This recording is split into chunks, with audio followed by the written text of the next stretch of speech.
موضوع کس قدر اہم ہے اس کو اچھی طرح سمجھ لیجیے. دیکھیے نیکی کا تصور صحیح ہونا کس قدر اہم ہے. اس کی اہمیت کو آپ یوں سمجھیے کہ جو بھی تصور نیکی کا کسی کے سامنے ہوگا وہ اسی پر عمل کرے گا.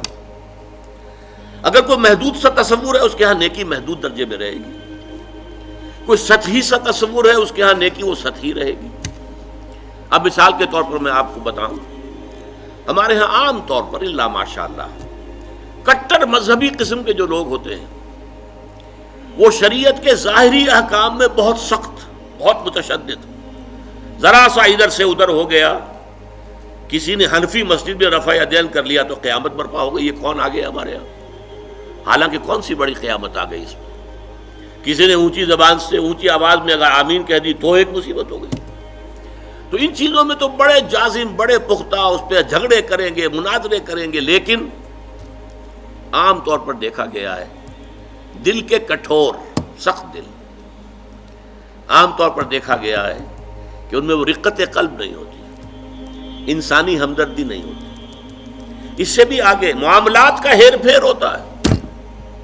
چھوٹی چھوٹی باتوں پر جھگڑ رہے ہیں شریعت کی اور سودی کاروبار ڈٹ کر رہے ہیں، کوئی پرواہ نہیں. گویا کہ حضرت مسیح علیہ السلام نے جیسا کہ یہودیوں کے بارے میں کہا تھا کہ تم مچھر چھانتے رہتے ہو اور سموچے اونٹ نگل جاتے ہو.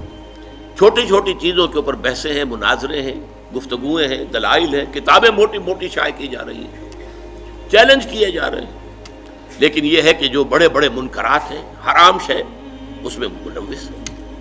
تو یہ ایک نیکی کا ایک خاص تصور ہے کہ جو ہمارے ہاں ایک مذہب کا جو کٹر مذہبی طبقہ ہے عام طور پر اس کے اندر پایا جاتا ہے. اور اسی کا رد عمل ہے کہ ہمارے ہاں کا نوجوان طبقہ جو ہے، ظاہر بات ہے کہ نوجوان حساس ہوتے ہیں، بلکہ ایسے لوگوں کی اپنی اولادیں جو ہیں ان میں ایک رد عمل پیدا ہو جاتا ہے، اس لیے کہ ان سے چھپا نہیں ہوتا اپنے باپ کا کردار کہ یہ نیکی کے کس تصور پر عمل پیرا ہے، اس کا کردار حقیقتاً کیا ہے.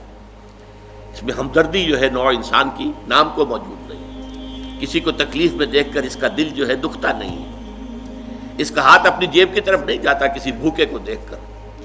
لہذا وہ جو کردار کا ایک تضاد سامنے آتا ہے کہ ایک طرف یہ بڑا مذہبی بنا پھرتا ہے اور حقیقت میں اس کے کردار کا عالم یہ ہے، تو اس کا رد عمل ہوتا ہے.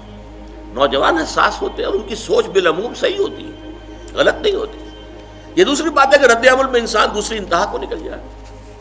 تو ایک تصور تو یہ ہے ہمارے معاشرے کے اندر جو مذہبی طبقات ہیں اور زیادہ کٹر قسم کے جو مذہبی لوگ ہیں ان کے اندر آپ کو یہ تضاد نظر آئے. اس کا بالکل برعکس معاملہ ہے ہمارے ہاں کا جو لبرل طبقہ ہے، وکلاء ہیں، ڈاکٹرز ہیں، تعلیم یافتہ لوگ ہیں، ایجوکیٹڈ ایلیٹ ہے، پروفیشنلز ہیں. ان سے آپ کو ایسی باتیں سننے کو ملیں گی کہ جناب نماز روزہ تو انسان کا انفرادی فعل ہے، کوئی کرے نہ کرے، ہاں جھوٹ نہیں بولنا چاہیے، ایفاء عہد ہونا چاہیے، کسی کو دھوکہ نہیں دینا چاہیے. یہ بالکل برعکس کہ معاملات انسانی کے اندر اپنا فرض ادا کرنا چاہیے. آپ اگر کہیں ملازم ہیں اور تنخواہ لے رہے ہیں تو اپنے فرائض منصبی جو ہے پوری طریقے سے تہہ دل سے ادا کریں، پورا اس کا حق ادا کریں، تاکہ آپ کے لیے اس میں ریمونریشنز آپ کو تنخواہ اور الاؤنسز مل رہے ہیں وہ جائز ہو جائیں. یہ وہ تصور ہے ان کے ہاں کے جو نیکی کا ایک تصور جو ہمارے ہاں کے تعلیم یافتہ طبقات کے اندر نظر آتا ہے کہ وہ عبادات وغیرہ کی کوئی خاص اہمیت نہیں ہے. نماز روزہ تو ٹھیک ہے اپنے لیے ہے، جو شخص کر لے، نہ کرے کیا فرق پڑتا ہے، حالانکہ وہ فرائض ہیں دین کے. لیکن یہ ہے کہ اصل کردار، اصل جو نیکی ہے وہ تو یہ ہے.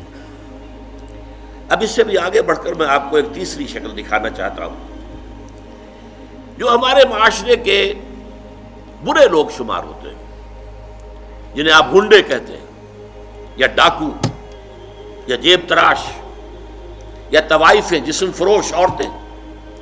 ان کے ہاں بھی نیکی کا کوئی نہ کوئی تصور موجود ہوتا ہے.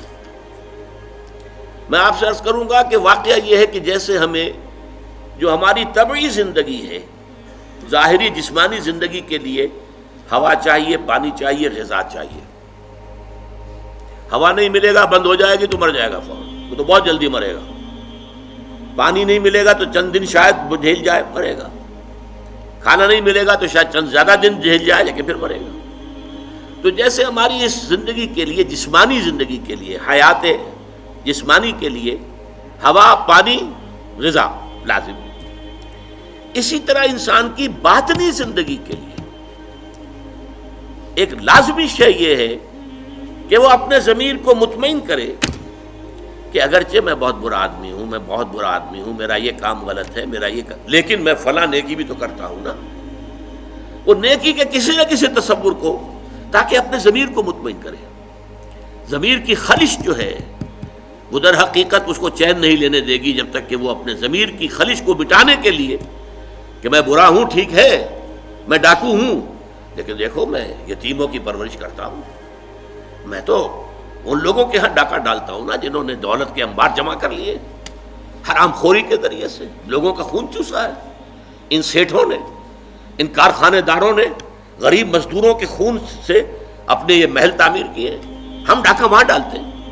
اور یہ معلوم آپ نے سنا ہوگا، یہ کہانیاں ہیں کہ اپنے اپنے علاقوں کے یہ ڈاکو لوگ جو بڑے مشہور ہوئے ہیں ڈاکو، وہ اپنے اپنے علاقوں کے بیواؤں کے سرپرست، یتیموں کے سرپرست، وہاں خیر کے کام کرنے والے، تاکہ وہ اپنے ضمیر کو مطمئن کریں کہ ہمارے ہاں اگر یہ ہے تو یہ بھی ہے، آخر ہم نے نیکی کا ایک بندوبست تو کیا ہوا ہے نا۔ اس طرح جیب تراش آپ کو مل جائے گا، ان کے ہاں بھی ایک رولز آف کانڈکٹ ہیں۔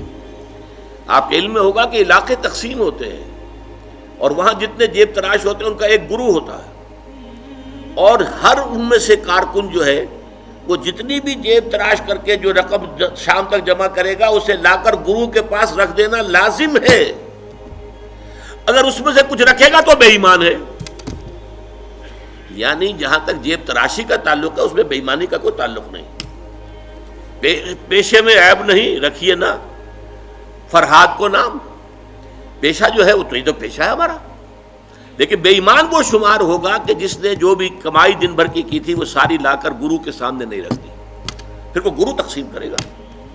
یہ ان کے ہاں کے ہے رولز آف کانڈکٹ ہے، ان میں ذرا سا ادھر سے ادھر ہو جائیں گے آپ تو ظاہر بات ہے کہ اس میں پھر اس کو بے ایمانی کہیں۔